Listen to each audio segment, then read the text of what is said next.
Semuanya, di sini kami dari kelompok 10 akan mempresentasikan hasil diskusi kami. Tapi sebelumnya kami akan memperkenalkan diri. Perkenalkan, nama saya Kisha Angelina Sregar dan teman saya Jonindo Nababan. Nah, adapun topik makalah kami adalah tentang manajemen konseling individual. Pengertian konseling individual. Konseling individual yaitu layanan bimbingan dan konseling yang memungkinkan peserta didik atau konseling mendapatkan layanan langsung tatap muka secara perorangan dengan guru pembimbing dalam rangka pembahasan pengentasan masalah pribadi yang diderita konseling. Nah, konseling individual adalah proses pemberian bantuan yang dilakukan melalui wawancara konseling oleh seorang ahli atau konselor kepada individu yang sedang mengalami suatu masalah atau klien yang bermuara pada teratasinya masalah yang dihadapi klien. Konseling individual adalah kunci semua kegiatan bimbingan dan konseling, karena jika menguasai teknik konseling individual berarti akan mudah menjalankan proses konseling yang lainnya. B. Tujuan dan fungsi layanan konseling individual. Nah, tujuan umum konseling individu adalah membantu klien menstrukturkan kembali masalah dan menyadari lifestyle serta mengurangi penilaian negatif terhadap dirinya sendiri serta perasaan-perasaan inferioritasnya. Kemudian, membantu dalam mengoreksi persepsinya terhadap lingkungan agar klien bisa mengarahkan tingkah laku serta mengembangkan kembali minat sosialnya. Nah, lebih lanjut, Prayetno mengemukakan tujuan khusus konseling individual dalam 5 hal, yakni yang pertama, fungsi pemahaman, fungsi pengentasan, fungsi pengembangan dan pemeliharaan, fungsi pencegahan, fungsi advokasi. Menurut Gibson, Mislow dan Bestry, tujuan dari konseling perorangan yakni 1.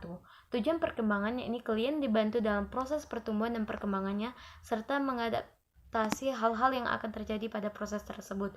2. Tujuan pencegahan yakni konselor membantu klien menghindari hasil-hasil yang tidak diinginkan.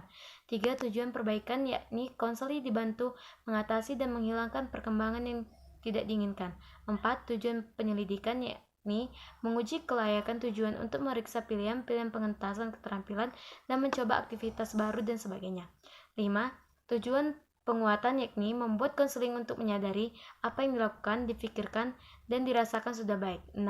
Tujuan kognitif yang menghasilkan fondasi dasar pembelajaran dan keterampilan kognitif. 7. Tujuan filosofi yakni menghasilkan pemahaman dasar dan kebiasaan untuk hidup sehat. 8. Tujuan filosofi psikologis yakni membantu mengembangkan keterampilan sosial yang baik. Nah, selanjutnya akan dilanjutkan oleh teman saya Jonindo Nababan. Adapun asas konseling individual adalah asas kerahasiaan, asas kesukarelaan, asas keputusan diambil oleh klien sendiri, 4. Asas kekinian dan kegiatan, 5. Asas kenormatifan dan keahlian.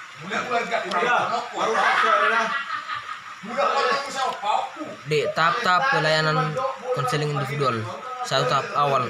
Tahap ini terjadi dimulai sejak klien menemui konselor sehingga berjalan sampai konser dan klien menemukan masalah klien. Pada tahap ini beberapa hal yang perlu dilakukan, antaranya membangun hubungan konseling yang melibatkan klien atau raport, kedua memperjelas dan mendefinisikan masalah, 3. Membuat penaksiran dari perjanjian, dan 4. Menegosiasikan kontrak.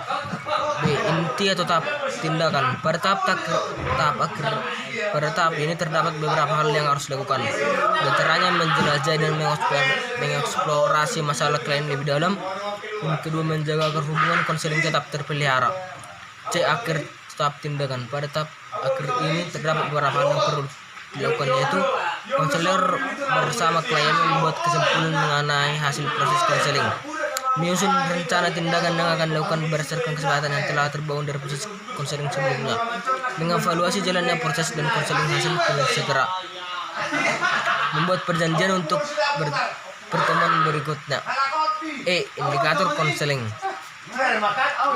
Untuk mengukur konseling individual, peneliti konselor menentukan beberapa indikator, yaitu 1. Konseling merasa menyesal atau perbuatan yang telah dilakukan diharapkan setelah mendapatkan konseling. Konseling dengan sadar merasa menyesal bahwa yang telah dilakukannya itu tidak akan memberikan manfaat terhadap dirinya maupun orang lain.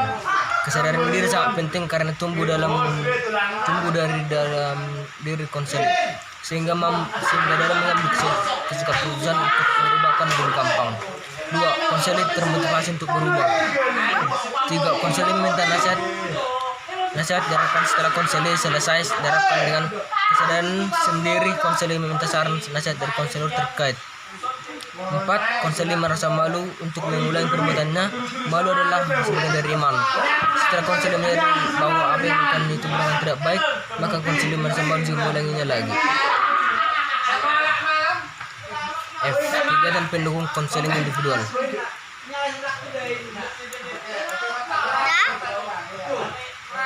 1. Aplikasi instrumentasi. Dalam layanan konseling individu, hasil instrumentasi baik berupa tes hasil maupun tes dapat digunakan secara langsung maupun tidak langsung dalam layanan. Hasil tes, hasil ujian dan hasil AUM atau alat ungkap masalah, sosiometri dan lain-lain yang diwacanakan dalam proses layanan konseling individu. 2. Himpunan data. 3. Konferensi kasus. 4. Kunjungan rumah. Dan 5. Tahan kasus. Sekian dari hasil diskusi kami. Jika ada kata yang kurang tepat, kami minta maaf.